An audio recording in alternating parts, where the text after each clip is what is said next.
hoy día vamos a tratar dos temas que son importantes, propios de la parte general de los contratos. Yo les subí dos PowerPoint y un trabajo de doctrina. Es importante, fundamentalmente, el PowerPoint de nulidad de los contratos, porque en ese material abordamos no solo el tema de la nulidad, recordamos conceptos de parte general y hablamos de la ineficacia del contrato en general, de la nulidad, la inoponibilidad. Nos metemos con dos vicios propios de los actos jurídicos, tanto el fraude como la simulación, y un instituto que quizás ustedes no se acuerdan, pero que tienen que tener en cuenta, que repercute en materia contractual, que es la interposición de personas, que puede ser ficta o real, y las soluciones jurídicas son distintas para impugnar un acto jurídico. Y luego hacemos referencia a la causa. El PowerPoint se refiere, ahí tienen los conceptos básicos, cómo está regulado en el nuevo código como elemento esencial del contrato. Distinguimos causa fin de causa motivo, pero la aplicación de estos conceptos ustedes los van a ver cuando analicemos efectos objetivos de los contratos y veamos la frustración del fin desarrollada, la resolución por incumplimiento, la teoría de la imprevisión. Ahora nos limitamos a conceptualizar la causa como elemento del contrato. No obstante, el trabajo de doctrina que les acompañé pone en evidencia la importancia de la causa y cómo ha jugado este elemento para todo lo que es la revisión contractual en medio de la pandemia y con motivo del COVID-19. Nosotros ahí planteamos soluciones respecto, por ejemplo, hizo un ámbito de la realidad que dio mucho que hablar, que tiene que ver con el tema de los pasajes aéreos, los paquetes turísticos. Si bien la ANMAT tiene una regulación especial, pero cómo juega el tema de la causa, que la ANMAT precisamente no lo tiene muy en cuenta, aunque todo lo que es aeronavegación suele tener regulaciones particulares. Dicho esto, voy a compartir pantalla. Ustedes tienen el material, de manera tal que no tienen que desesperarse por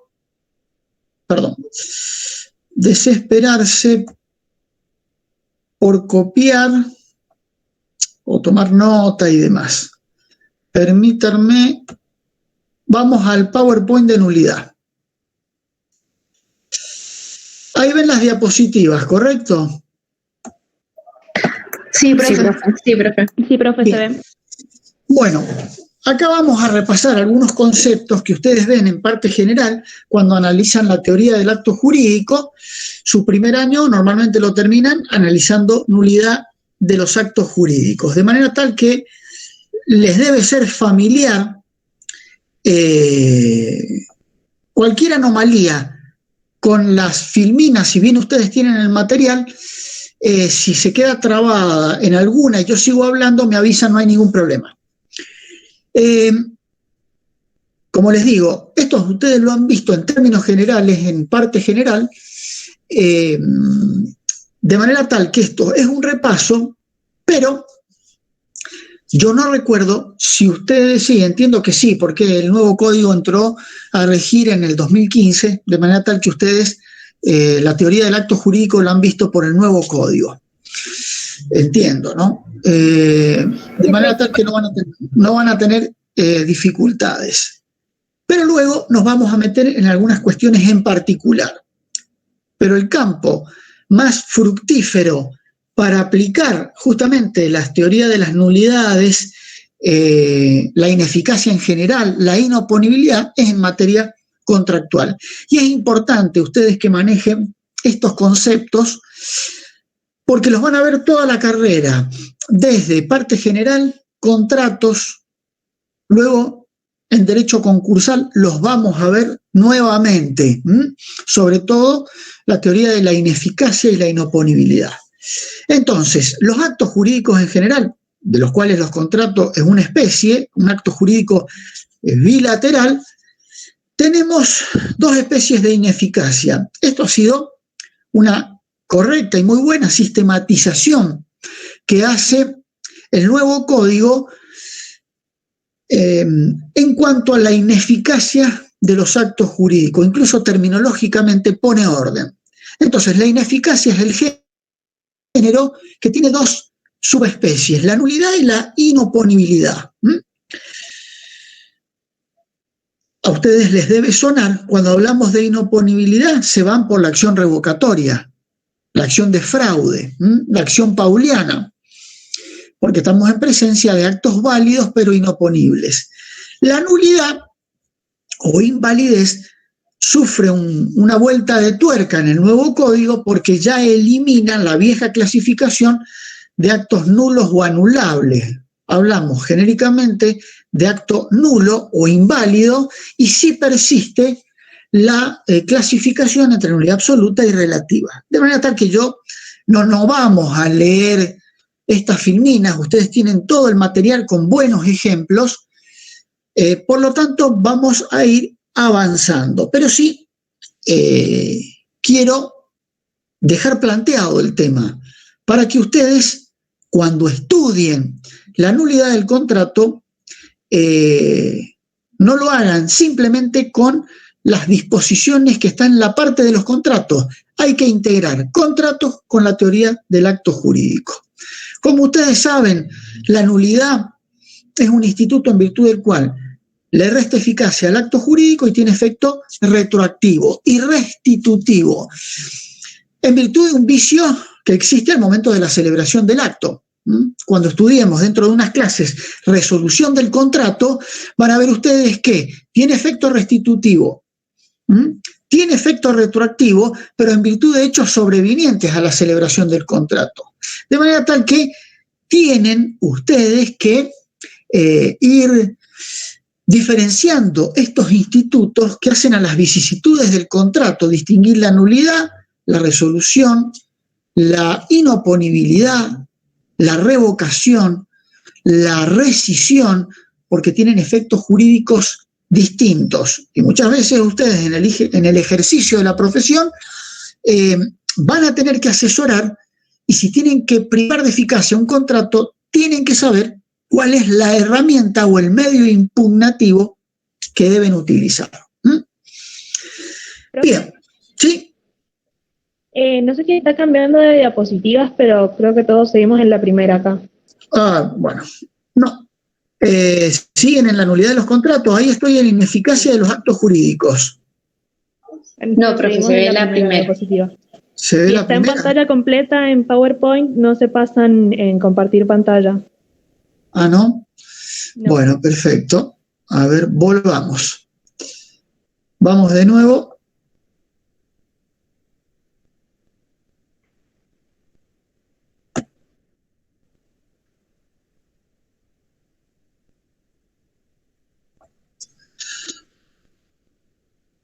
Ahí volvimos, ¿no? Sí. Sí, ahí está compartiendo pantalla. Bien. Entonces, cuanto llevamos dicho, se referían a estas dos filminas, ¿no? Otra cuestión importante es el tema de la nulidad y los efectos que produce respecto de los terceros adquirentes, fundamentalmente tratándose de cosas registrables, que también el nuevo código pone orden, y que ya vamos a ver. El 392, esto ustedes lo tienen que tener en cuenta, por eso ponemos muchos ejemplos acá, porque podemos tener un primer acto jurídico viciado de invalidez o de nulidad, y luego el derecho real o personal que es objeto de ese acto es transmitido a un tercero sobre un inmueble o un mueble registrable, y por lo tanto aparece la figura del subadquirente. Entonces, hay que ver si nosotros atacamos ese primer acto de nulidad, qué efectos produce respecto de quien adquirió el inmueble como tercer adquirente. Bueno, el 392 constituye una suerte de excepción al principio general que ustedes conocen, que dice que nadie puede transmitir un derecho mejor o más extenso que el que tiene. Bueno, en este caso podemos estar en presencia de un acto jurídico viciado de invalidez, de nulidad, en donde el derecho real o personal que recae o que se refiere a un inmueble o mueble registrable fue transferido, y si el tercer adquirente, o sea, el que lo recompró, es de buena fe, ignoraba aquel vicio y lo es a título oneroso, consolida definitivamente, por una cuestión de seguridad jurídica y porque lo autoriza la ley, el derecho real o personal sobre este inmueble o bien mueble registrable, de manera tal que adquiere un derecho mejor o más extenso que aquel que se lo transfirió y que era parte del acto inválido, viciado de nulidad. Ya no podremos, en este caso, atacar la transferencia entre el adquirente directo del inmueble, del primer acto jurídico, que lo transfiere a título oneroso al nuevo subadquirente de buena fe y a título oneroso. Acá ponemos un ejemplo. Fíjense, a una persona que padece una alteración mental permanente de suficiente gravedad, por lo tanto, como ustedes saben, adolece de capacidad restringida, declarada judicialmente, vende un bien a B, este lo vuelve a vender a C. A demanda la nulidad de la compraventa celebrada con B para que la invalidez declarada con respecto a la compraventa celebrada entre A y B tenga efectos con respecto a la compraventa celebrada entre B y C.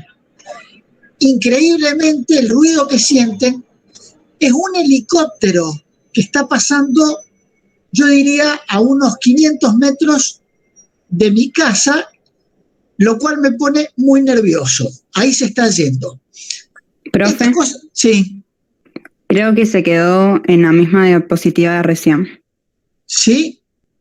Sí, al menos yo veo la primer filmina, la primer diapositiva. ¿El resto de los chicos? Sí, profe, la primera. ¿Están viendo? Cuando la flechita por abajo se corre. La flechita que va hacia abajo, profe. Sí. Sí, no tengo, es más. Entonces solamente lo ve usted, profe, pero nosotros ¿está no. en presentación en PowerPoint?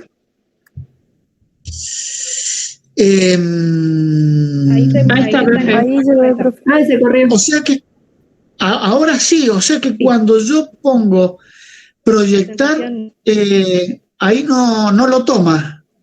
Claro. Ajá. Profe, y ahí hay una chica que está intentando entrar hace rato que me mandó un mensaje, si la pudiera aceptar. Bueno, la vamos a hacer. ¿Lo aceptamos, sí o no? No se dan problemas. Ah, bueno. Ah, listo. Gracias. Listo, ya está entonces. Bueno, listo. Vamos de nuevo. Lo que he hablado se entiende, ¿no? Sí, profe. Sí, profe. Sí, profe. Perfecto.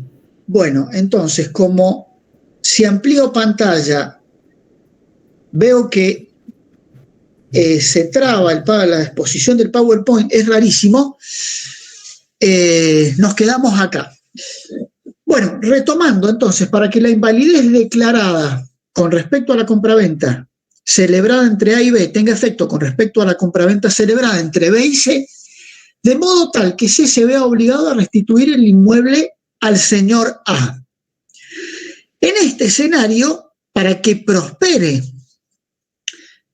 aquella acción de nulidad, mejor dicho, va a prosperar la acción de nulidad, porque el primer acto es inválido. El problema es hasta dónde tiene efectos reipersecutorios esa declaración de nulidad, si alcanza al tercer adquirente, a C. Entonces, para que C deba restituir, tiene que ser de mala fe, porque sabía de la existencia del vicio, o sea, que el inmueble fue vendido por una persona con capacidad restringida, o bien, si era de buena fe y lo ignoraba, porque C fue adquirente a título gratuito. En estos casos, no se produce la adquisición en cabeza de C, no queda consolidada, de manera tal que no adquiere un derecho mejor o más extenso que el que tenía B. Normalmente hablamos de adquisición a non domino. Esta terminología ustedes la van a ver con mayor,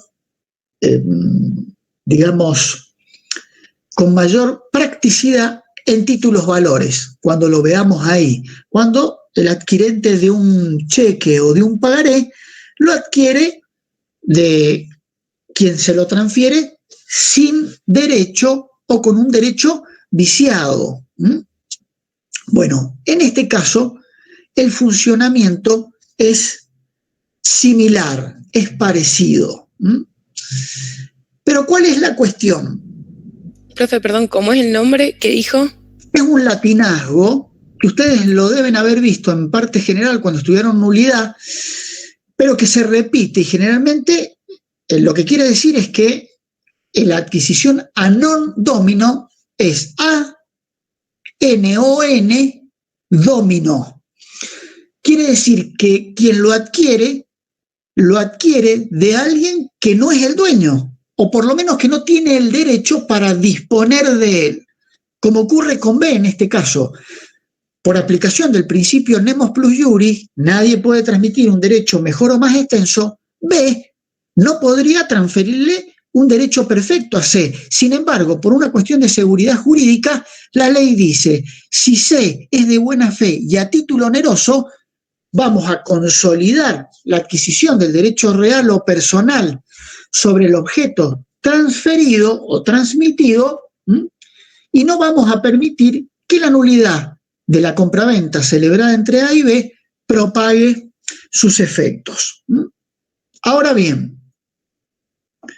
Profe, disculpe, acá siempre y cuando B sea de mala fe, porque en el caso de que B no sepa sobre la Sí. discapacidad de A. Sí. No. ¿Usted se refiere al tercer adquirente? No, a quien compra, cuando B le compra a A, si B no sabe de la discapacidad de A, ¿qué pasaría? Vamos a ver qué solución nos propone en materia contractual. Bien. En este caso, porque si B, o quien, mejor dicho, si A ocultó dolosamente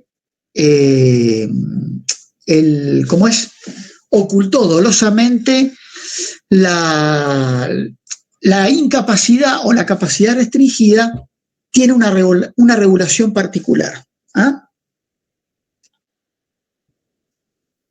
Ya lo vamos a ver. Bien, gracias, profe. Ahora, para complicar el tema, el último párrafo del 392 dice: los subadquirentes no pueden ampararse en su buena fe y a título oneroso si el acto se ha realizado sin intervención del titular del derecho. Bueno, este último párrafo del 392 realmente es muy importante porque constituye una excepción a lo que acabamos de decir. ¿Y cuándo ocurre? Cuando quien transfiere el derecho no ha intervenido. Perdón, cuando quien aparentemente aparece transfiriendo el derecho, en realidad no ha intervenido. Por ejemplo, le han falsificado la firma. Suele ser un vicio de notoria gravedad, pero puede ocurrir cuando le falsifican la identidad y la firma. Acá ponemos un ejemplo. Sin perjuicio de lo expuesto, C, aun cuando sea adquirente de buena fe y a título oneroso, no puede invocar el 392 para impedir la restitución del inmueble en el caso de que A, que es el titular del derecho real de dominio sobre el inmueble, no haya intervenido en la compraventa celebrada con B, porque el acto fue realizado por otra persona que le falsificó la firma, la identidad a A. O sea, estamos hablando de, en el caso que estamos planteando, que se ha falsificado la identidad, que le han, como se dice vulgarmente, truchado la firma, y si estamos en presencia de una compraventa inmobiliaria, muy posiblemente caiga en las acciones impugnativas de este acto el escribano, porque seguramente ha incurrido en falsedad ideológica, ha dado fe de un hecho pasado en su presencia, como ustedes estudiaron en parte general, y ha mentido, porque dijo que ante sí firmó Mauricio Boreto, que le exhibió el DNI y el pasaporte, y en realidad es imposible que ello haya ocurrido. Entonces hay una declaración falsa. Por lo tanto, hay que redarguir la escritura para voltear esa declaración de fe del escribano y atacar también el acto jurídico. Y en este caso, C, por más que sea de buena fe, deberá restituir el inmueble. ¿Quedó claro? Sí, profe. Sí, profe. Bien. Entre los criterios clasificatorios que continúan vigentes, desde el Código de Vélez tenemos la nulidad absoluta, relativa, que no presentan mayor dificultad, nulidad total, nulidad parcial cuando las cláusulas son separables. Ustedes tienen aquí un ejemplo de lo que es aplicado a la materia contractual, de lo que es la nulidad absoluta, relativa, los efectos que produce, una es imprescriptible, la otra no, otra es susceptible de confirmación, la otra no. La absoluta, el juez la puede declarar de oficio si es manifiesta.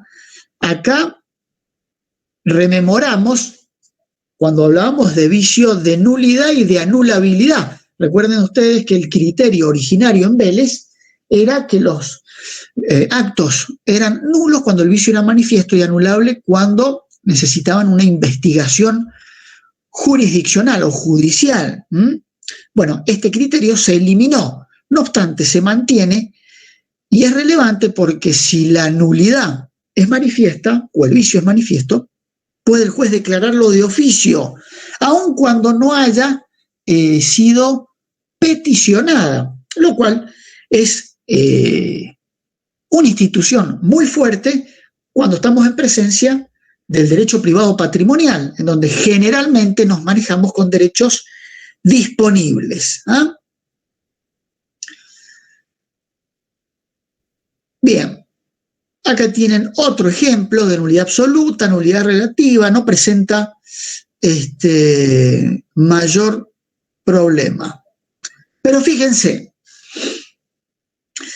dice, la nulidad relativa solo puede declararse a instancia de las personas en cuyo beneficio se ha establecido. Excepcionalmente puede invocarla la otra parte si es de buena fe y ha experimentado un daño importante. Puede sanearse por la confirmación del acto y por la prescripción de la acción, que es lo opuesto a la nulidad absoluta.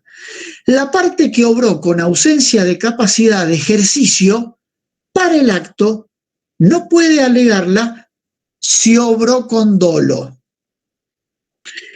Uno de ustedes me hizo esta pregunta. Acá está la respuesta. Por ejemplo, la compraventa de un inmueble realizada entre A, una persona menor de 17 años que paga con dinero heredado de su madre, y B, un agente inmobiliario plenamente capaz, es de nulidad relativa. La sanción de nulidad se encuentra establecida a favor de A, quien para dejar sin efecto el contrato debe demandarla, nulidad relativa.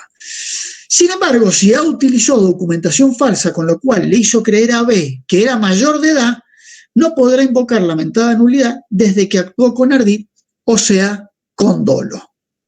¿Se entendió?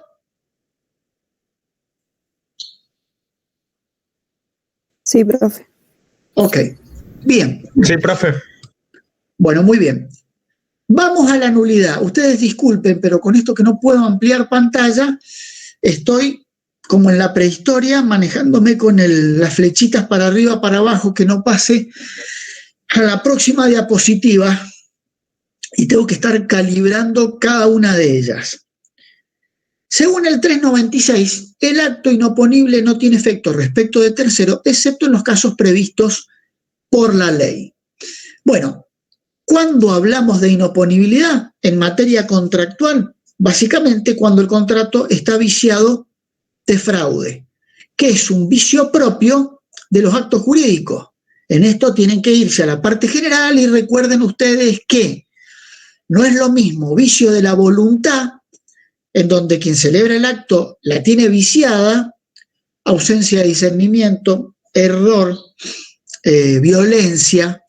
En un caso obsta, si hay afección mental, el discernimiento, el error o el dolo, la intención, la violencia, la libertad, y después tienen vicios propios de los actos jurídicos desde que el sujeto está en uso pleno de su voluntad. No hay ni error, ni es víctima de dolo, ni es víctima de intimidación, ni nada que se le aparezca. Quiere con toda intención celebrar el acto fraudulento, simulado o lesivo. Por eso son vicios propios de los actos jurídicos, no afectan la voluntad de quienes lo celebran. El fraude es el vicio propio de los actos jurídicos, ya lo hablamos, tienen que recordar ustedes un poco de lo que estudiaron en parte general, porque para demandar la ineficacia por inoponibilidad de un acto jurídico van a tener que repasar lo que es acción de fraude, revocatoria o pauliana. Es más, si bien tiene matices particulares en materia concursal, también el régimen del Código Civil, que es el tronco común, informa la revocatoria concursal, aunque esta tiene una regulación específica porque es en materia de quiebra y hay una flexibilización de la carga de la prueba, de las presunciones, etcétera, que facilitan el ataque al acto jurídico para dejarlo, para declarar su inoponibilidad. Tienen acá ejemplos de actos de disposición de bienes fraudulentos, de renuncia de derechos fraudulenta. Siempre hablamos actos válidos entre partes, inoponible respecto de terceros. Por ello, si hay una compraventa fraudulenta, en donde por caso yo le vendo a un precio irrisorio un inmueble a un amigo que me quiere dar una mano, porque me están persiguiendo los acreedores, me lo van a embargar, entonces lo vendo de remate, como se suele decir, vale 5 millones de pesos y yo se lo vendo a 2 millones, con lo cual provoco mi insolvencia o la agravo. En ese caso, los acreedores que ataquen el acto no pretenden obtener la restitución del inmueble de mi amigo hacia mi patrimonio. Prospera la acción, se declara la inoponibilidad respecto de los acreedores de Mauricio Boreto y resulta que hasta la subasta se va a realizar, pero sin sacar del patrimonio del amigo de Boreto, del cocontratante, del comprador, el inmueble. Digámoslo así, se lo remata desde el patrimonio del cocontratante de Boreto, a tal punto que si con la venta del inmueble queda un saldo, después de ser satisfechos los acreedores de boleto, es de propiedad del cocontratante, no es de propiedad de boleto. Esto prueba que el acto es válido, pero inoponible. Bien, hemos hecho un repaso general. Parte general, ¿cómo se aplica en la materia contractual? No se olviden entonces, porque tenemos nulidad e inoponibilidad como especies de ineficacia de los actos jurídicos y en particular su proyección a la materia contractual. Después tienen regulado en la parte general de los contratos, ya nos vamos al 1001, prohibiciones para contratar. Y dicen términos genéricos. Luego hay que analizar, que ustedes lo van a ver fundamentalmente en contratos 2, cómo operan estas cláusulas generales de orden público que están en la parte general de los contratos, que ustedes ven en contratos 1. No pueden contratar en interés propio o ajeno, según sea el caso, los que están impedidos para hacerlo conforme a disposiciones especiales, los contratos cuya celebración está prohibida a determinado sujeto, tampoco pueden ser otorgados por interpósito a persona. Es muy abstracto esto. Por lo tanto, hay que ir a ver cómo, digamos, operan en la práctica y en el ejemplo concreto. Y para eso hay que analizar cada uno de los contratos en particular. Las restricciones a la aptitud de una persona para contratar pueden emanar de distintas situaciones, vinculadas a la madurez psicofísica que repercuten en la capacidad de ejercicio, que ustedes ya han visto, minoridad, alteración mental, padecimiento de adicción, prodigalidad, y después tenemos situaciones que pueden tener respecto a otras personas o a determinadas funciones o ciertos bienes, cuestión que se vincula a la capacidad jurídica para ser titular de derechos. Tenemos que distinguirlo. La prohibición para contratar comprende los casos en que la persona actúa por sí y se extiende a los supuestos en los que, para eludir la norma de orden público, nos valemos de la intervención de otra persona, que en apariencia actúa como titular del interés. Es el testaferro, el palo blanco, la interpósita persona. Esta situación puede configurar, no necesariamente, subrayo, puede configurar un caso de simulación ilícita por interposición ficta de personas. Y acá nos metemos con otro vicio propio de los actos jurídicos, que es la simulación, que provoca la invalidez del acto. Pero no siempre la utilización de una interpósita persona es atacable por simulación.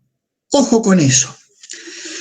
En algunas oportunidades se adquieren o transmiten derechos por personas ocultas. Por ejemplo, como ponemos en la filmina, aparece comprando Juana Rosales, pero en realidad quien compra es su conviviente Ángel Rivero.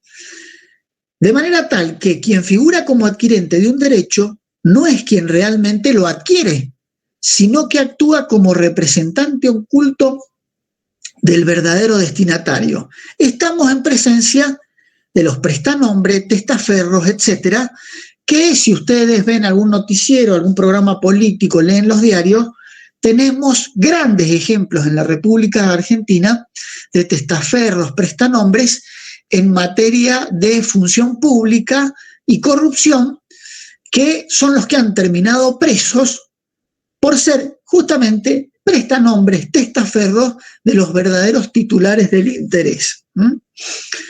Corresponde distinguir dos supuestos en estos casos.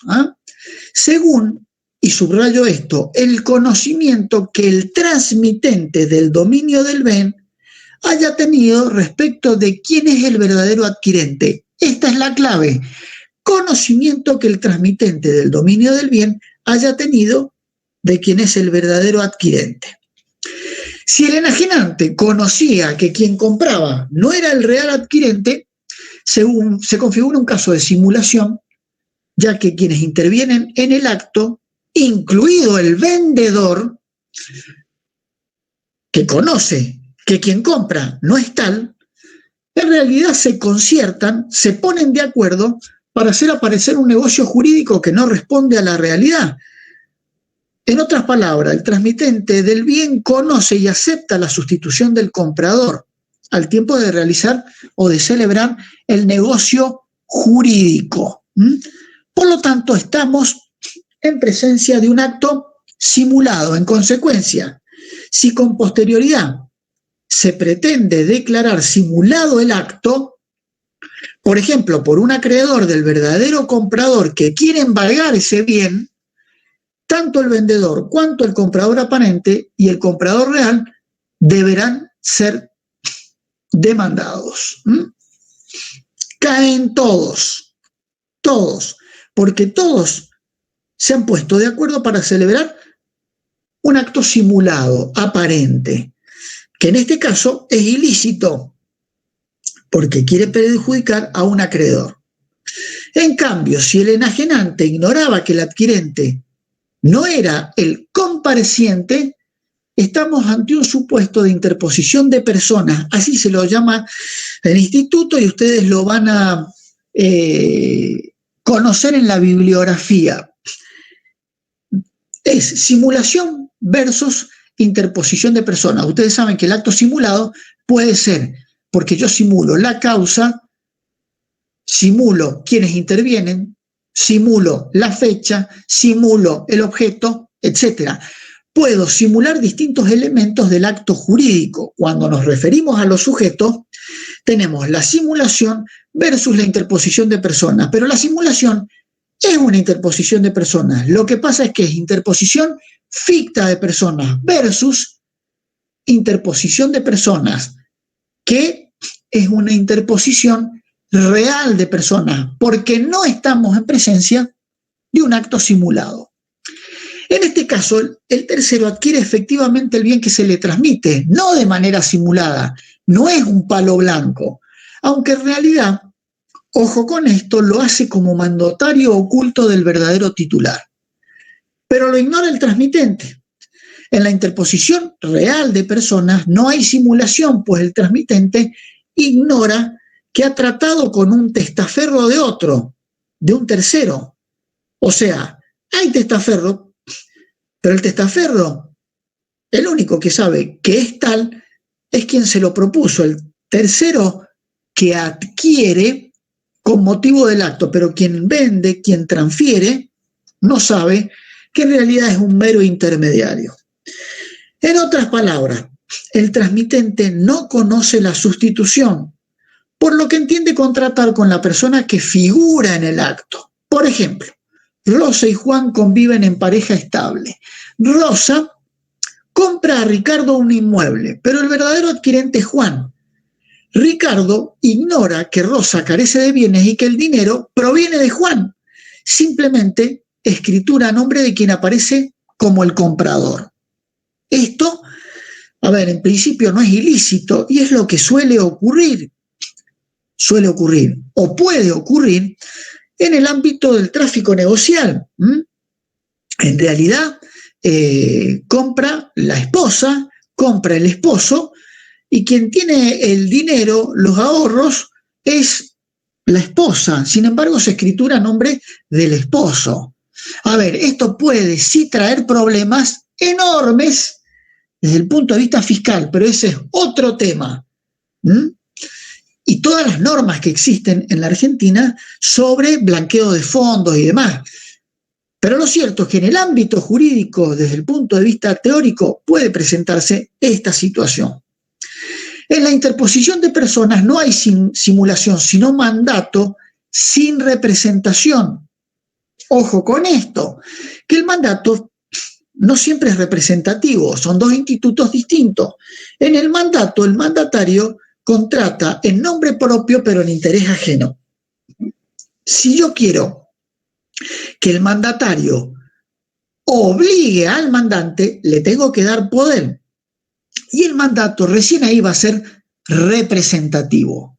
La representación está regulada en la parte general, que ustedes seguramente vieron en parte general. Está regulada en la teoría de los actos jurídicos. El mandato lo van a estudiar en contratos 2, pero no pueden olvidarse de lo que vieron en representación. De este modo, el mandante, Juan, para obligar al mandatario a afrontar los efectos del acto, porque quedó obligado el mandatario frente al tercero, no hay representación, tiene la acción que corresponde al contrato de mandato, o sea que lo tiene que demandar por incumplimiento de contrato de mandato y canalizarlo a través de la conocida acción de rendición de cuentas. Además, el tercero que tiene interés en hacer caer ese acto, por ejemplo, un heredero de Juan que no quiere, que está oculto, y el heredero quiere heredar, a diferencia de lo que acontece en la acción de simulación, que es la acción que debe interponer contra todos los que participaron en el acto simultáneo, en el acto simulado, ese tercero perjudicado, ese acreedor que mencionábamos recién, en el ejemplo que estamos viendo ahora, no tiene que demandar al enajenante, es decir, a Ricardo, desde que éste no ha participado de un concierto fraudulento ni simulado, pues se limitó a transmitir a quien aparecía como verdadero titular del negocio, que en el ejemplo que nosotros damos es el mandatario. Esto hay que manejarlo. Yo les traigo acá ejemplos, le planteo la disidencia para que ustedes lo tengan en cuenta. Bien. Continuamos con la inhabilidad para contratar. Además de las normas contenidas en la parte general de los contratos, distintos casos de prohibiciones están reguladas, dispersas en el resto del Código Civil, incluso en estatutos especiales. Por eso, en el resto del Código Civil y Comercial, ustedes tienen, por ejemplo, prohibición, que lo van a estudiar en materia de compraventa, prohibición de los progenitores de celebrar contrato alguno con el hijo que está bajo su responsabilidad parental, excepto las donaciones sin cargo mencionadas en el artículo 1549. En consecuencia, ellos no pueden comprar bienes de sus hijos, ni constituirse en cesionarios de sus créditos, ni derechos o acciones contra él, ni obligarlos como fiadores de ellos o de terceros. Por poner un ejemplo, ustedes van a estudiar, como les digo, contrato de compraventa, fianza, en particular en la otra asignatura en el segundo semestre. A su vez, tienen inhabilidades para contratar en los estatutos especiales. El caso típico que vamos a ver en derecho concursal es el deudor declarado en quiebra, el fallido, no el concursado preventivamente, que está desapoderado de sus bienes y por lo tanto no puede administrar y disponer de los mismos. Si así lo hace, los actos son ineficaces, inoponibles, no inválidos. Según el artículo 1002, no pueden contratar en interés propio. Aquí se consagra una incapacidad jurídica. Los funcionarios públicos respecto de los bienes de cuya administración o enajenación están o han estado a cargo. Imagínense si se aplicara esta norma en la cantidad de actos que vemos en los diarios de funcionarios corruptos que adquieren por interpósita persona bienes que terminan administrando en la función pública. Los jueces o funcionarios auxiliares de justicia y los propios abogados respecto de los bienes litigiosos en los procesos en los que han intervenido. O sea, esto de que el abogado se queda con uno de los departamentos del edificio que está en litigio y que forma parte del convenio de honorario. Ojo, porque no se puede contratar sobre los bienes litigiosos en procesos en los que has intervenido o en los que estás interviniendo. Los cónyuges bajo el régimen de comunidad entre sí. Respecto de esto, ha sido objeto de crítica esta disposición, cuya modificación fue fruto del proceso de revisión. este inciso, que lo incluyeron los legisladores, no la comisión, el triunvirato que presentó el proyecto de reforma. Entonces ha sido objeto de crítica porque dicen que la prohibición establecida evidencia 4 inconsistencias. Primero, restringe inconstitucionalmente la libertad contractual por la circunstancia de estar los cónyuges sometidos al régimen de comunidad. Va en contra del contexto general del Código que justamente inocula, amplía el principio de la autonomía de la voluntad en materia de régimen matrimonial. La restricción se contradice con la libertad consagrada en materia de sociedades entre cónyuges, que lo vamos a ver, y se establece una discriminación según el régimen patrimonial en el que están incursos los esposos. Sin embargo, hay excepciones a pesar de esta prohibición. Uno de los cónyuges puede dar poder al otro para representarlo en el ejercicio de facultades que el régimen patrimonial le atribuye, pero no para darse a sí mismo el asentimiento en los casos en que se aplica el 466, que ustedes van a ver en derechos de las familias, es decir, para disponer los derechos sobre la vivienda familiar o de los muebles indispensables de esta. Y a su vez, y esto lo van a entender mejor en contratos 2, la facultad de revocar el poder no puede ser objeto de limitaciones. Por lo tanto, entre los cónyuges no es válido el mandato irrevocable, que tiene un régimen particular, que reitero, lo van a ver en contratos 2.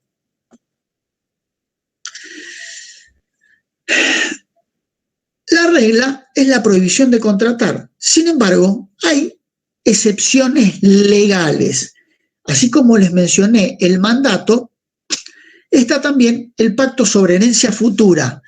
Otra de las excepciones legales, a pesar del 1002, es el artículo 1010, en donde autoriza pactos relativos a una explotación productiva o a participaciones societarias de cualquier tipo, con miras a la conservación de la unidad de la gestión empresaria, a la prevención, a la solución de conflictos, que pueden incluir disposiciones referidas a futuros derechos hereditarios y establecer compensaciones a favor de otros legitimarios, que ustedes van a ver en detalle en Derecho de las Sucesiones. Se refiere este artículo sobre todo a lo que es materia de empresa familiar. Entonces, aún bajo el régimen de comunidad, los cónyuges podrían celebrar pactos sobre herencia futura cuando están referidos a participaciones societarias, por ejemplo, a un fondo de comercio, que es el núcleo, la columna vertebral de la empresa familiar. En materia de sociedades, claramente el artículo 1002 justamente le incluye en ese inciso sin reparar que es contradictorio con lo que la misma ley, en virtud del cual se sanciona el nuevo Código Civil y Comercial, modifica el artículo 27 de la Ley General de Sociedades, que ustedes van a ver en sociedades, y que dice que los cónyuges pueden integrar entre sí cualquier tipo de sociedad, incluidas las sociedades informales o residuales. Entonces, ¿qué ha dicho la doctrina? Y que norma especial deroga la general. Por lo tanto, así como hay una excepción del mandato, de la empresa familiar o pactos sobre herencia futura, tenemos también las sociedades entre cónyuges, por aplicación del 27 de la actual Ley General de Sociedades, o mejor dicho, del actual 27 de la Ley General de Sociedades de la 19.550. Bien. Nulidad del contrato celebrado por persona incapaz o con capacidad restringida.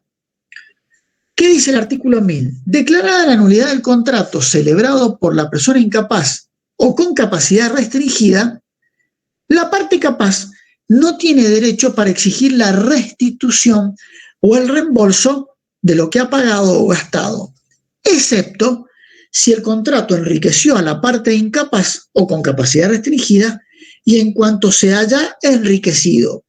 Aplica el artículo 1000, otro de los institutos que está regulado como fuente del derecho, que es el instituto del enriquecimiento sin causa, que ustedes han visto seguramente en obligaciones. La nulidad del contrato celebrado en estas condiciones, sigue la regla general según la cual las cosas vuelven al mismo estado en que se hallaban antes del acto. No obstante, tiene excepciones. El código protege, en el ejemplo que hemos visto, a la parte incapaz, pero no se desentiende de la parte capaz. Entonces, la parte capaz, lo que tiene que hacer para obtener la restitución, como dice el artículo 1000, de lo que entregó o el reembolso de lo que gastó, pero siempre en la medida del enriquecimiento, es probar que el incapaz se enriqueció.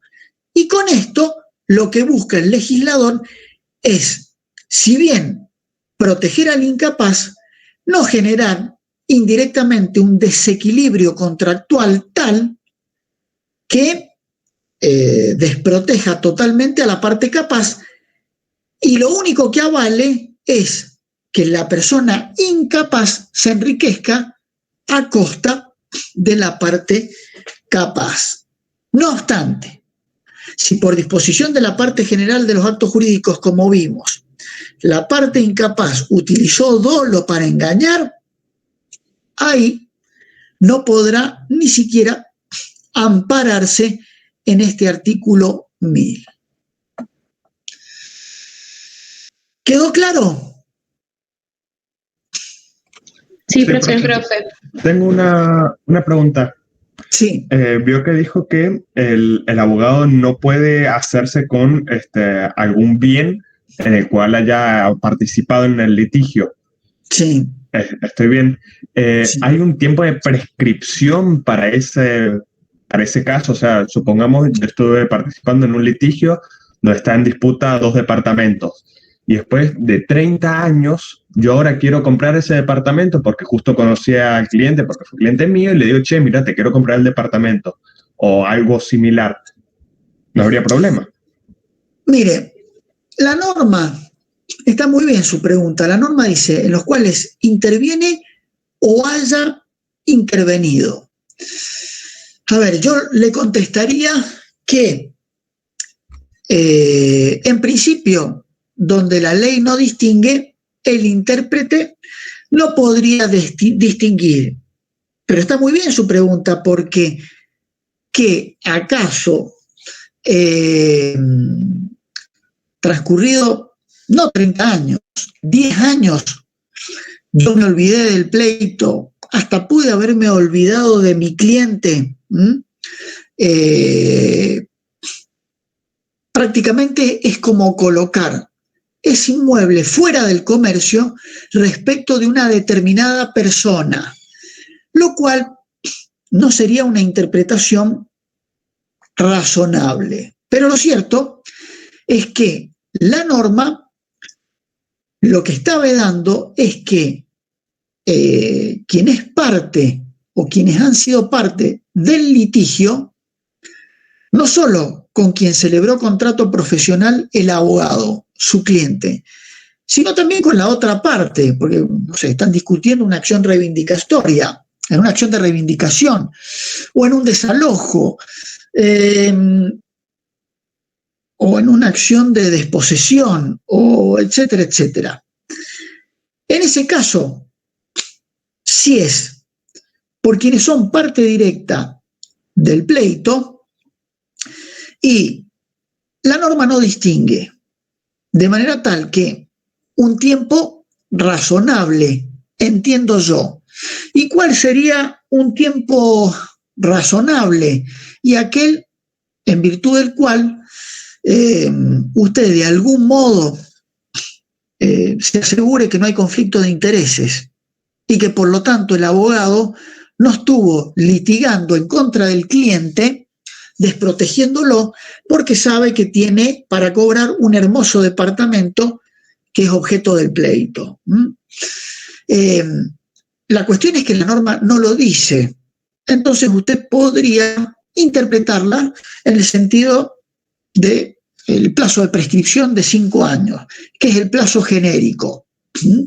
Pero lo cierto es que la norma no distingue si es una disposición directa realizada por quienes han sido parte del litigio. Pero supongamos que quien fue cliente de Boreto lo vendió al inmueble, terminó el litigio, y resulta que el que compró el inmueble ahora se lo vende al abogado, porque el abogado le encanta ese inmueble. Y resulta que ya hubo una transferencia. En ese caso, yo entiendo que esta norma no se aplica, ni siquiera, a ver, en principio habría que aplicar el plazo de prescripción, de este que yo le menciono. Pero lo cierto es que estamos hablando de una norma de orden público que le resta capacidad jurídica al abogado. Por lo tanto, estamos ensayando una cuestión interpretativa. Si yo me pongo de abogado del diablo, le digo que es una norma de orden público que le resta capacidad jurídica, que esa capacidad jurídica usted no la puede subsanar de ninguna manera y por lo tanto el acto sería inválido, porque usted permanece en una situación jurídica particular de orden público que es incapaz de derecho. Digamos, ahí podría tener las dos opiniones, porque la ley, la norma, no distingue. De todos modos, me parece razonable ponerle un límite temporal, porque de lo contrario, prácticamente usted colocaría ese inmueble fuera del comercio. Claro, entonces podría haber una reforma en la cual se agregue una prescripción para esa clase de acción, como dijo, 5 años más o menos. Tendría que ser, sí. Tendría que ser, porque es una incapacidad jurídica. La incapacidad jurídica, si es de orden público, tiene el acto de nulo de nulidad absoluta. En ese caso, es imprescriptible la acción. ¿Me entiende? O sea que usted tendría que expresamente tener una norma que neutralice, sin llegar a contradecirse con esa incapacidad jurídica. Pero tiene que venir de la ley, porque de lo contrario, en principio, ese contrato, al ser celebrado por un incapaz jurídico, hay orden público y la nulidad absoluta. Por lo tanto, es imprescriptible. Le estoy haciendo de abogado del diablo, ¿eh? Muchas gracias, profe. Ok. Pero está muy bien. Me encantan estas preguntas. Usted ha hilado muy fino, lo cual indica que al menos para el profesor que lo explica, el tema se entiende y que está atento a o que entiende el razonamiento, el tema que se está dando en la clase. Así que ustedes pueden preguntar tranquilamente. De la misma manera que pasó con el tema de sociedades, existía esa contradicción hasta que la doctrina fue aceitando las respuestas y al principio parecía que los cónyuges que estaban bajo el régimen de comunidad prácticamente estaban en peor situación que antes de la reforma de la Ley General de Sociedades, que por lo menos le permitía a los cónyuges celebrar contratos de sociedad anónima y de SRL, donde limitaban la responsabilidad. Entonces acá dijeron, se les fue la mano a los legisladores, y tenían razón. Luego se fue encontrando distintos argumentos, pero el más claro, que era el que ustedes estudian en definitiva en Introducción al Derecho, y el principio de interpretación de las leyes, principio especial, deroga la general. Además, acá eran dos reformas legislativas concomitantes, de manera tal que hasta le dejaban picando la pelota en la puerta del arco y dieron vía libre para que los cónyuges puedan celebrar sociedades de cualquier tipo, incluso las informales, que es lo más común en materia de empresa familiar, en donde no salen a celebrar ni siquiera un contrato de SAS, de sociedades por acciones simplificadas, ni siquiera de anónima. Justamente lo están flexibilizando porque hay sociedades informales en donde los cónyuges aportan en común determinados bienes, tienen ánimo de lucro, tienen un fin común y así administran la ferretería, el mercadito, etc. Y no hay que caer en la nulidad como ocurría en la legislación anterior. Entonces, con principios interpretativos razonables, la doctrina le fue encontrando la vuelta. ¿Se entendió? Sí, profe. Bien, vamos a la causa. No vamos a analizar los institutos a los cuales se aplica la causa, o sea, no vamos a hablar, a explayarnos sobre la frustración del fin, sobre la teoría de la imprevisión, etc. Nos vamos a referir a la causa como elemento esencial del contrato. Para ello, nos remitimos al artículo 1012, que hace la remisión al 281, que ustedes debieron estudiar también en parte general. Como ustedes ven, la parte general, que parece muy abstracta, tiene su influencia en todas las otras ramas del derecho privado. Seguimos hablando de causa en materia contractual. Y cómo juega la causa, a tal punto que es un elemento esencial del contrato. Lo mismo pasa con la forma. En materia contractual damos por hecho que ustedes saben distinguir un documento público de un documento privado, que lo ven en parte general. Lo propio con capacidad. Prácticamente son situaciones de repaso donde vamos a fondo con cuestiones particulares, pero no volvemos a explicar la persona por nacer, el régimen de capacidad, el principio de autonomía progresiva, aunque sí lo vemos. ¿Por qué? Es importante el repaso, pero hay conceptos que ustedes ya los deben manejar y no deben olvidarse. Llegamos a derecho concursal y hablamos de solidaridad y parece chino básico, y ustedes lo vieron en obligaciones, lo tienen que saber. Y está bien que los profesores de derecho concursal le pregunten sobre qué es una obligación solidaria durante el examen y que ustedes lo sepan contestar, aunque nosotros veamos qué pasa con la quiebra de un deudor de una obligación solidaria. El 281 dice, la causa es el fin inmediato autorizado por el ordenamiento jurídico que ha sido determinante de la voluntad. Causa fin, lo que nosotros llamamos causa fin objetiva, que ahora lo vamos a explicar. Pero también integran la causa fin o la causa, los motivos exteriorizados, cuando sean lícitos y hayan sido incorporados al acto en forma expresa o tácitamente, si son esenciales para ambas partes. Entonces, tenemos esto, digamos, una postura. Pueden encontrar diversas teorías sobre el particular. La que sigue, quien les habla, y entiendo que la profesora Tabano adhiere a esta postura, hace esta distinción. Tenemos la causa como elemento esencial del acto jurídico, tiene un perfil bifronte, objetivo y subjetivo. Por un lado, en el aspecto objetivo expresa lo que las partes persiguen con la realización del acto. Tiene que ver con el fin económico-social del negocio jurídico. Y responde a la pregunta, ¿para qué se celebra el negocio? Ya vamos a ver un ejemplo.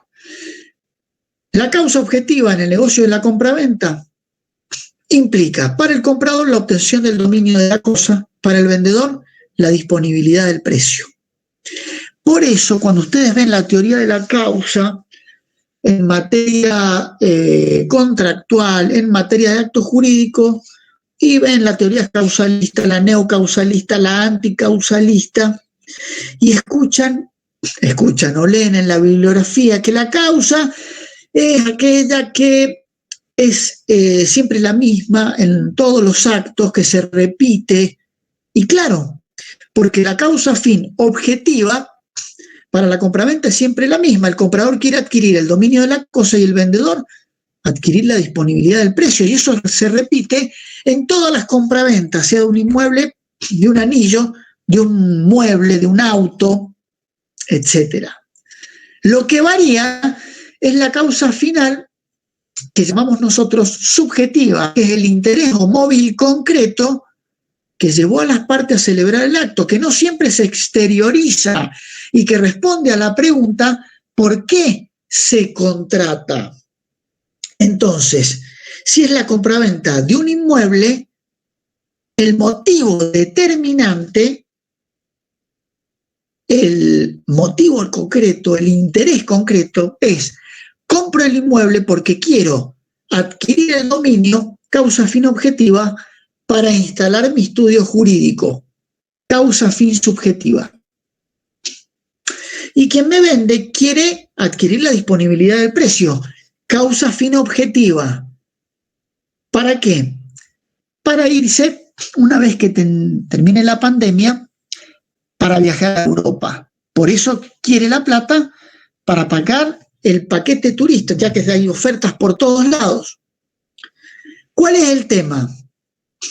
Que el interés o móvil concreto, el aspecto subjetivo, solo produce consecuencias jurídicas cuando están exteriorizados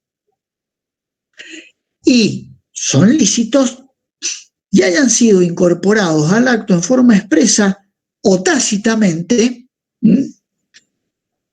porque obrando de buena fe, las partes debieron conocer ese motivo determinante, o poniendo la debida diligencia, debió conocerlo, y que sean esenciales para ambas partes. Por ejemplo, enseguida les doy el ejemplo. Vamos a la necesidad, como dice el artículo 1013. O no, les doy el ejemplo.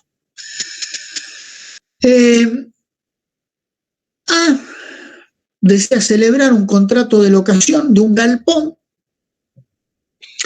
para procesar lavandina. Se va a dedicar a producir lavandina. Entonces A le pregunta a B, que es el propietario del galpón, si lo alquila, y hasta ahí llegamos. No le exterioriza que es para establecer una industria para procesar lavandina. La zona es industrial, lo permite el municipio de Las Heras. Celebran el contrato de arrendamiento, como tiene destino comercial, ponen 10 años, 15 años, y resulta que a los 4 años el intendente Orozco, a través del Consejo Deliberante, dispone que es una zona residencial y queda prohibida la actividad industrial, porque contamina el medio ambiente. Difícilmente, en este caso, este vecino que alquila puede invocar un derecho adquirido. Habrá que ver, y ustedes estudiarán desde el punto de vista del derecho administrativo, qué pasa en estos casos y cómo le solucionamos el problema, porque no va a continuar habilitado para explotar esta industria. Pero nosotros les enseñamos qué pasa con el contrato privado, de derecho privado, esta locación. En este caso, algo que ustedes van a estudiar en las próximas clases, hay una frustración de la finalidad del contrato. No hay culpa de nadie, hay un hecho extraordinario que excede el riesgo del contrato y que sobrevino a la celebración del mismo y que perjudicó el motivo determinante de una de las partes, que era producir lavandina, utilizar una industria y para eso alquilarlo. ¿Cuál fue el problema en este caso? Que A nunca se lo exteriorizó a B. Por lo tanto, A no va a poder invocar la frustración de la finalidad del contrato para plantear la resolución. Y si no llega a un acuerdo saludable y con buena voluntad no va a poder extinguir el contrato, no va a poder resolverlo, no puede pedir mucho menos la nulidad y está ligado a ese contrato por los 10 años que celebró. En cambio, si al momento de celebrar el contrato le hace saber al cocontratante que la finalidad del galpón es para establecer una industria para procesar la bandina, ante este hecho sobreviniente, si pretende seguirle cobrando los alquileres, cuando invoque la teoría de la frustración del fin, para no pagárselo con toda razón, si es demandado en el cobro de alquileres, en el desalojo, etcétera, ya lo verán ustedes más adelante, podrá reconvenir por resolución del contrato invocando la frustración del fin. Miren ustedes la importancia que tiene la causa fin subjetiva, el motivo determinante, siempre y cuando esté exteriorizado. Pero además, es necesaria la causa. Por eso está el 1013. La causa como fin inmediato autorizado por el ordenamiento jurídico que ha sido determinante para la manifestación de la voluntad de los contratantes, tiene que existir al momento de celebrar el acto, pero además mantenerse durante la ejecución. Esta exigencia comprende 2 etapas, la de la formación del contrato y su celebración, y la necesidad de que subsista esa causa durante toda la etapa de la ejecución del contrato. A tal punto que si aplicamos esto mismo que estamos diciendo en el ejemplo, justamente la necesidad de la causa durante la ejecución del contrato, cuando la causa fue exteriorizada, es indispensable para poder luego invocar la frustración y pedir la resolución. Se presume que subsiste. Será la parte interesada en demostrar la no subsistencia, justamente para atacar el acto, quien tendrá la carga de la prueba. Piensen simplemente en el ejemplo que hemos dado. Tenemos distintos institutos que los van a ir viendo ustedes en particular cuando estudien la locación de inmuebles, la frustración del fin, la locación de inmuebles en contratos 2, la frustración del fin acá en parte general. Por eso hemos citado acá para que ustedes se ubiquen el 1090 de frustración de la finalidad, el 1199, que son las excepciones al plazo mínimo legal en materia de locación, porque ustedes tienen que justificar que el contrato es celebrado con fines turísticos, que es el motivo determinante. O sea, no solo hay causa fin objetiva, el inquilino disfrutar y gozar del inmueble que alquila, y el locador percibir el dinero del alquiler, sino que tienen un motivo determinante, y el inquilino es usar y disfrutar del inmueble que alquila con fines turísticos. Al tener fines turísticos, es clave y relevante el tema de la causa, porque es lo que permite perforar el mínimo legal. El mínimo legal hoy es de 3 años. Para alquilarlo por un mes, tiene que ser, entre otras cosas, con fines turísticos, pero tiene que estar exteriorizado ese motivo determinante. De lo contrario, me aplican el mínimo legal y el inquilino podrá invocar los 3 años y no lo saco hasta los 3 años. Y lo propio ocurre con la frustración del uso y goce de la cosa y la modificación de la nueva ley, de la 27.551 del 1203, que fue, yo lo apliqué, este 1203 en el trabajo que les he acompañado, pero fue invocado este 1203, sobre todo el año pasado, con el tema de la cuarentena y la fase 1, en aquellos locales comerciales, por ejemplo en el shopping, en donde vos no podías trasladarte y en donde el locador quería cobrar el canon, cuando el uso y goce estaba suspendido, porque era obvio, evidente que el inquilino no podía no solo no trasladarse ambulatoriamente, físicamente, sino que estaba todo cerrado. O sea, era obvio que no podía vender ropa en el shopping o en Palmares. Por lo tanto, a ver, los decretos de necesidad de urgencia que dictó el Poder Ejecutivo, ¿para qué servía o para quiénes servían? Para los inquilinos que habitaban la casa y que necesitaban que se congenen los cánones, evitar el desalojo. Obviamente que ese inquilino tiene que pagar ese canon, aunque congelado o con todo lo que preveían aquellos decretos de necesidad de urgencia, porque estaba usando y gozando del inmueble. Pero este otro ejemplo que yo les planteo, no había manera de usar y gozar del inmueble, del local comercial. Por lo tanto, lo que había que resistir es el pago. Ese pago podía resistirse a través del instituto de la frustración del fin temporario. ¿Y gracias a quién? Al elemento de la causa que estamos analizando. El contrato es nulo cuando la causa es ilícita, obvio. Causa fin objetiva ilícita no van a encontrar.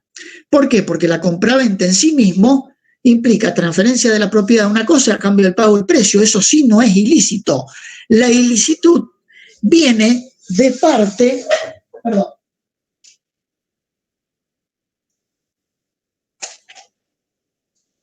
la ilicitud viene por el lado de la causa motivo. Entonces, si yo alquilo un inmueble para alquilo un inmueble para instalar un prostíbulo, en ese caso, ese contrato de alquiler, por supuesto que es inválido. Hablamos de invalidez porque ese motivo determinante está al momento de la celebración. Por lo tanto, vicia el acto. Y no hablamos como la frustración del fin de resolución, porque no es un hecho extraordinario, ajeno al riesgo del contrato, es un vicio concomitante al momento de la celebración. Y dice, el contrato es nulo cuando la causa es contraria a la moral, al orden público, a las buenas costumbres, ambas partes lo han concluido por un motivo ilícito o inmoral común. Y luego dice, si solo uno de ellas ha obrado con un motivo ilícito, no tiene derecho a invocar el contrato frente a la otra parte, pero ésta puede reclamar lo que ha dado sin obligación de cumplir lo que ha ofrecido. Y esto es relevante porque justamente se consagra en el derecho argentino la posibilidad de que si una de las partes obró con una causa ilícita que la ignoraba, e instaló finalmente el prostíbulo, poder pedir la nulidad. Y no era conocido por ambas partes, porque de lo contrario, ambas partes conocían la causa ilícita, no puede producirse el efecto que hemos visto acá. Si solo uno de ellas ha obrado por un motivo ilícito, no tiene derecho a invocar el contrato frente a otra. Es decir, pagame los alquileres. Si ambas partes sabían que se iba a instalar un prostíbulo, es más, en el cobro de alquileres el juez lo detecta, declara la nulidad del contrato y el actor pierde declara la nulidad del contrato. Supongamos una locura que esté en el propio contrato exteriorizada esta causa fin ilícita, de que el fin es instalar un prostíbulo. Yo le inicio la ejecución de alquileres, el juez tiene que declarar de oficio la nulidad, porque es un vicio manifiesto que ataca la causa del negocio y que lo vicia de nulidad absoluta. Entonces, si el locador quiere cobrar el canon, no puede cobrarlo, no puede invocar el contrato para hacer valer este derecho, porque el acto es nulo de nulidad absoluta. Sin embargo, esta parte puede reclamar lo que ha dado sin obligación de cumplir lo que ha ofrecido. A ver, no en el ejemplo que les he dado de la locación, pero en otro contrato, si una de las partes ignoraba la causa motivo ilícita y la otra es el motivo determinante en función del cual celebró el contrato, resulta que el cocontratante que la ignoraba no puede ser obligado a cumplir con el contrato. No obstante, como hay nulidad, si en virtud del contrato cumplió con su prestación, puede pedir la restitución. Por aplicación de esta regla, la jurisprudencia invalida un negocio jurídico consistente en un contrato en virtud del cual, fíjense ustedes hasta dónde llega, esto estaba en el propio contrato de servicios profesionales celebrado entre la sociedad y el contador. El gerente de una sociedad promete al contador de la misma una retribución porcentual sobre el monto de los impuestos que evada y consecuentemente ahorre a la empresa. Entonces, ¿qué es lo que pasó en este caso? Contrato de servicios profesionales, seguramente la empresa logró evadir, pagó menos de impuesto a las ganancias, bienes personales, etcétera, gracias a la truchada del contador, no le pagó la comisión de éxito al contador, el contador demanda cumplimiento del contrato, el juez se encuentra con esto y bueno, como les dije en el ejemplo anterior, no tiene más el juez que declarar la nulidad de oficio si es manifiesto. Y en el hipotético caso que no estuviera consagrado en el contrato, si era conocido por el cocontratante y se están peleando para cobrar los honorarios, esa demanda debe ser rechazada, precisamente porque no puede alegar la propia torpeza, no puede invocar la ilicitud de la causa.